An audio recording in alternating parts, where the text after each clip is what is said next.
everyone, and welcome to Inside the Newsroom. I'm Maddie Paul. Inside the Newsroom, we bring you the trending stories of the KELOLAND area, and my favorite part is we bring in our newsroom staff members to talk about these stories. These are the same stories that you see every day on our newscasts and online at KELOLAND.com. Lots of topics to get to today, as per usual with Inside the Newsroom. So let's go ahead and get started with our first one. A Crooks resident is being treated for severe injuries following a house fire on Halloween night. Jordan DeSmit was in Crooks yesterday, and he learned that the smoke that quickly filled the house made it hard for first responders when they first got there. But the victim was taken out of the home thanks to some quick thinking. Home in the north part of Crooks at 7 o'clock Friday night. Authorities believe it started as a grease fire. So it flared up and it got very, very hot very, very fast.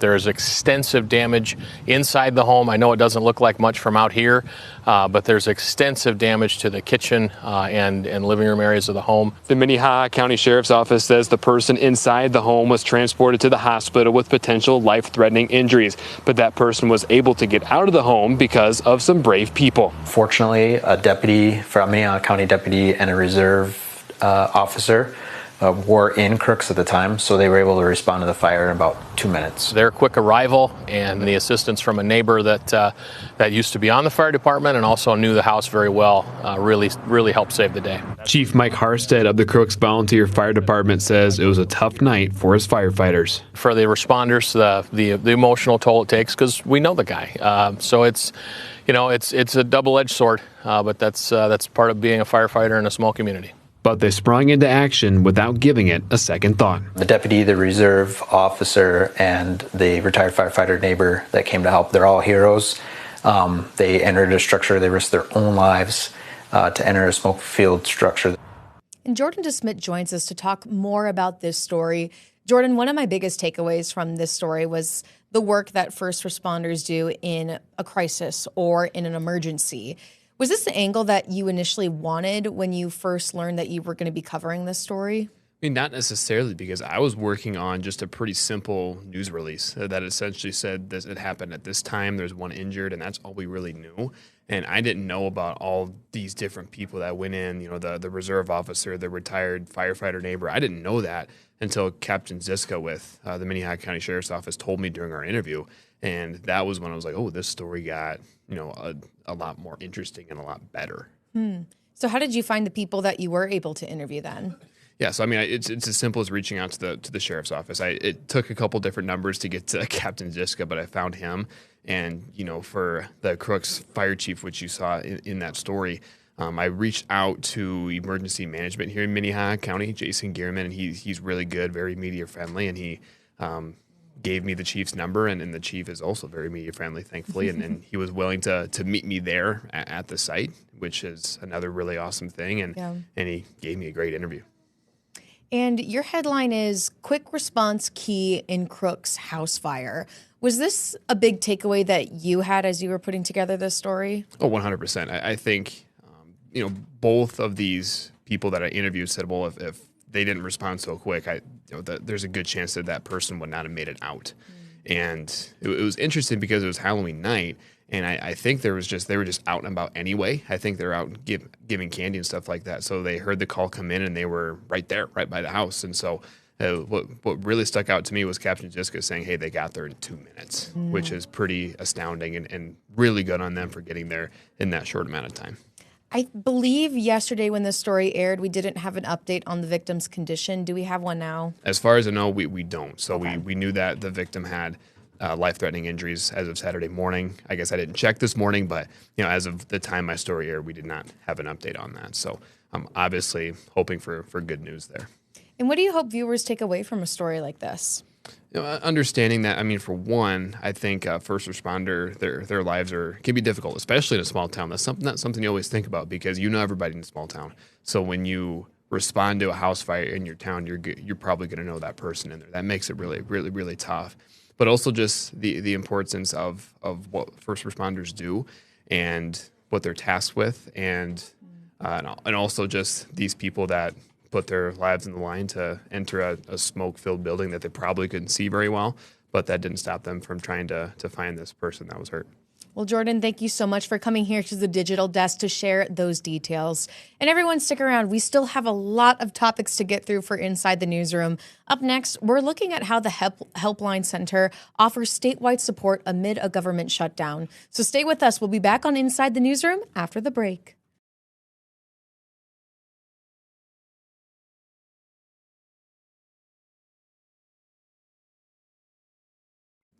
And welcome back to Inside the Newsroom. With the government shutdown crossing the 1-month mark and SNAP funding still unclear, the Helpline Center is using its connections to help make sure everyone's needs are met during the shutdown. Amy Carter, Chief Operating Officer of the Helpline Center, said people are seeing a lot of uncertainty when it comes to the government shutdown and programs like SNAP. That's the whole mission of the Helpline Center, is to connect people with resources and support. And so we really wanted to make sure people know that we exist and that we are available to people during this time. Maybe people are worried, where do I go? How do I get help? And it's just that start here, because we can direct you to whatever organization or services are out there. And digital reporter Michael Dorn joins us at the digital desk after creating a story with the Helpline Center and its efforts. So Michael, to start off, how did you decide to work with the Helpline Center for the story? And then how did you get in contact with them for this angle? Yeah, so this all comes from them here. So originally this started, they put a post out here on their website and on social media saying anyone affected by the government shutdown or affected by the SNAP benefits kind of being withheld for now, contact us. We are willing to help. We are an avenue for help here. We can reach out to us. We can get you in contact with whatever resources you need. And did anything stand out to you as you were putting this whole story together? Yeah, I got to talk to them. I obviously got to talk to Amy here with the Helpline Center. And basically they told me, it's like, yeah, we have over 6,000 different programs or resources that we can send people to all across the state here. So that's not just here in Sioux Falls, that's everywhere. Yeah. All across the state. And they're constantly looking to add to that list. So one example I asked was there were a bunch of different businesses. I know Taco John's was one where they were giving out free meals to people who would ask for them.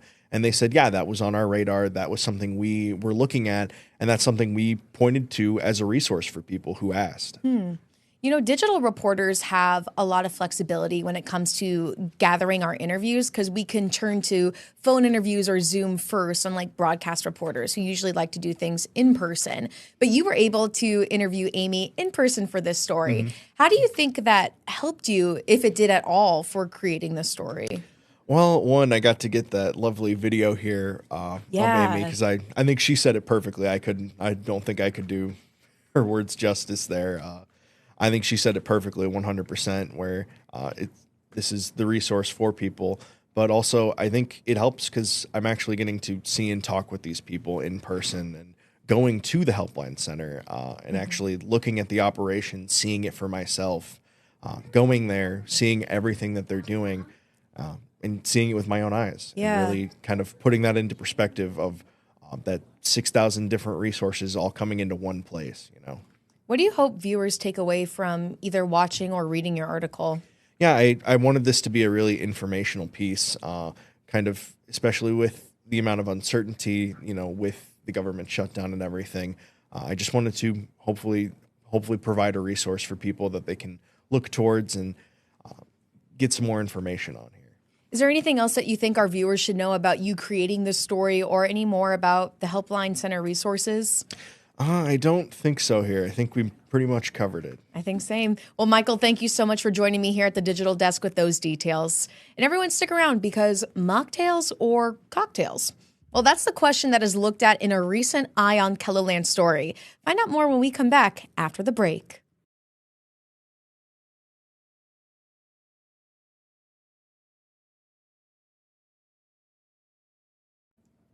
And welcome back to Inside the Newsroom. Alcohol habits could be shifting in the country.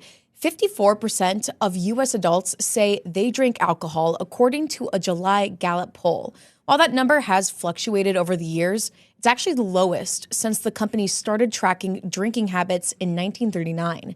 The number peaked in the late 70s when 71% of Americans reported drinking. Kelly Vogt explored that trend much closer to home in a recent Eye on KELOLAND story. And Kelly, I wanted to ask first off, how did this story idea come up for you? Or how did you see this poll and decide this would make an interesting look here closer in South Dakota? Well, it started several months ago when I was anchoring the 5 o'clock show, and we just had a quick 20-second consumer story about how fewer people are drinking alcohol. And I thought, oh, that might be something interesting to look into. And it's certainly a different kind of topic that I've never looked into before. So that's how it got started. Do you mean like consumer stories or like trends based off of like consumption? Or yeah, typically, you know, I'm not a business reporter or a consumer reporter, and I tend to not really do a lot of stories that are trend based. So this was something really different for me, and I think it turned out pretty well. I think it is an interesting conversation piece. I learned a lot from this story, and we'll get to that in a second, but I wanted to start off by asking, what elements did you really want to highlight the most as you were creating this story? Well, you know, since it's a story about a trend and it's not necessarily black and white, I wanted to get a lot of perspectives just so I could have a lot of people. And you did. I You did. certainly did. I had 6 interviews in the story, I think. I had a doctor, I had a business owner, a customer, I had a manager of a liquor store, I had some professors. So I really wanted that well-rounded look at the issue. And what surprised you the most as you created this or after the interviews? Well, I think when I went to Willikers just to talk about the trends they've been seeing, the general manager told me that, yeah, there's been a slight change in people drinking alcohol, but really it's all worked out for them, you know, sales-wise, because THC drinks are surging at their store, and they've also seen non-alcoholic options gain popularity too. So really, it all kind of equals out in the end, but I was surprised to hear that THC drinks have become so popular. That was the thing I was most surprised by too, especially for this area. And before your interviews, did you even anticipate going down an angle that explored non-alcoholic consumption or THC? Well, I knew that it was a possibility because, you know, as someone who likes to go downtown with their friends, I knew that those drinks were becoming more available. And when I set up the interview with the general manager of Willikers, he said, well, one trend we are seeing is this. So I expected Kinda gathered it. Yeah, we would talk about that, but I didn't realize just how popular they were. You're talking about the perspective that you were able to get with 6 different people, and then also all those elements you were really nailing. Because this was an Eye on KELOLAND story, do you think that extra time that you had to put it all together really helped you nail what you wanted to get out of this story? Oh, definitely. You know, if this were a typical daily story and I only would have had, 1.5 minutes, I wouldn't have been able to fit so much information in there. And really, I probably could have made it a 6 or 7 minute story if I wanted to. It certainly helps to have more time to be able to include more information. Is there anything you want viewers to take away from this story? I think you covered it well. I think so too. Well, thank you so much for being here talking about this details, Kelly. And everyone stay with us. We're going to have more on Inside the Newsroom when we come back after the break.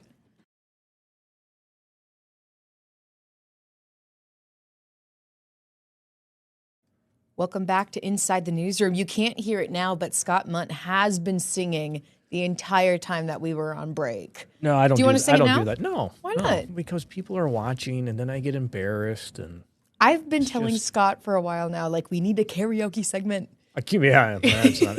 I'll bring Melanie on. She'll be able to. And sing. then we can do it. Good. Yeah. Good. Because you always have really fun music on Whether or Not. And I know we've looked at music on Inside the Newsroom before, but I need something a little bit more jazzy. Ooh, I like that. Poppy. Would you sing it? No. I'm telling Scott that we're going to be recording a song pretty soon. Just for You're Inside controlling the Newsroom. audio board, so you may have had what I was doing on anyway. Oh yeah, I Recorded should it. have recorded See? it. Giving you these ideas, so maybe I secretly want to. I knew it. No, I think you do. The way that you keep singing for us, or me, I guess. You don't sing for the viewers, but you should. What a beautiful voice. Melanie would agree. I don't think so. No. You know what I was noticing, Scott? Actually, when I was watching Whether or Not, I think your fog theory is really working out for everyone. In parts of KELOLAND. Now, central South Dakota in Pierre, it's been off the last 2, but I think it's working pretty well. Sioux Falls area, I think that October 28th, it nailed that one. And then I think we have another one coming in for Aberdeen. It's saying the 17th and 18th. And there is a system that's trying to move through around the middle of the month. Does it feel good to be right? The fog. Well, you have to ask the fog. Bring the fog on. I just count those numbers. Bring them on. Bring them over here. I feel like this is a good, like you're on track for your annual snowfall prediction now too. If we got this, we have a long way to go. A long way to go. But you've been talking about snow with Brian on Whether or Not. Oh yeah, snow this weekend and cold air. Your favorite. Gosh, my 2 words. Right. We have temperatures that just continually coming colder.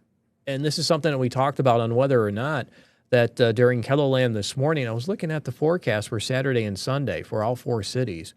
And I said, okay, Brian, I'm going to go crunch some numbers, look at forecast models for these cities.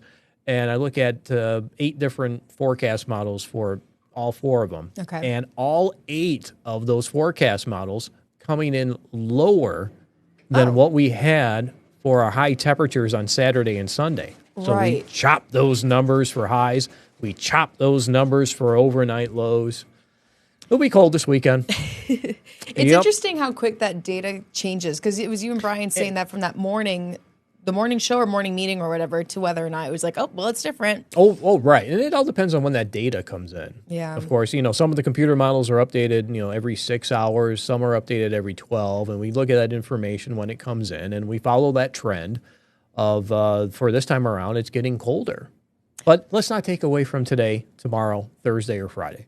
I almost walked to work today. I was in such a good mood, Scott, waking up and seeing the sunrise already. I was like, I see you walking in, whistling or singing or whatever you do. Sunshine's following me around. Oh, yeah. Yeah, singing so that you could help me sing here at the digital desk. But I got to wait for that. My DJ MP moments. It can't just be boredom busters. We have to do it here, too. Just a little. Okay. Well, maybe sometime. I know. You'll have to catch me off guard. I'll find a way. Ooh, I have a good question for you. What do you have? Okay, how do I phrase this? I saw this the other day, and I was like, do you think science is magic that we just understand? No. Why? Well, how much do you believe in magic, and what's magic? Well, yeah. What's magic to one person is different from magic to another person. That's kind of a relative question of what is magic. I think we're getting away from science and talking more of what is magic. Well, no, but if science is just magic that we understand. I guess in a way it can be. I thought that was interesting. Thinking about like gravity or something like that. It's magical. That we understand. So it's science. So then now that magic has turned into science. So way back when, before they knew anything about gravity, it was just magical that things would fall because of gravity. Yep. Well, they just didn't think about it, I guess. But now we think about it. Now they were worried about the dinosaurs chasing them. They're worried about starting fires and just eating. Saying, and having bicycles that didn't have lunch. Square wheels. Let's go get lunch. Now I'm thinking about We're way fire, off topic now. Yeah, I don't know. I kind of deviated there for a second. I think I saw my time for Inside the Newsroom, Scott. You want to do a wave with me? Wait, what? Yeah. Are you surprised? Am I down? Our topics may not be as good as if we're talking about magic, the managers are watching right now and they're like, cut it. Cut the tape. Cut the tape. They're checking their watch. Please do not have Munt on tomorrow, is what they're saying. Yeah, that's what I've been hearing by Invisible. But bring them back on Thursday. Yeah. Okay. All right. I guess we'll have to go with that then. Okay, then you can do the wave with me today. All right. Let's do Everybody, thank you for watching. And until next time, have a great day. Now, now, now.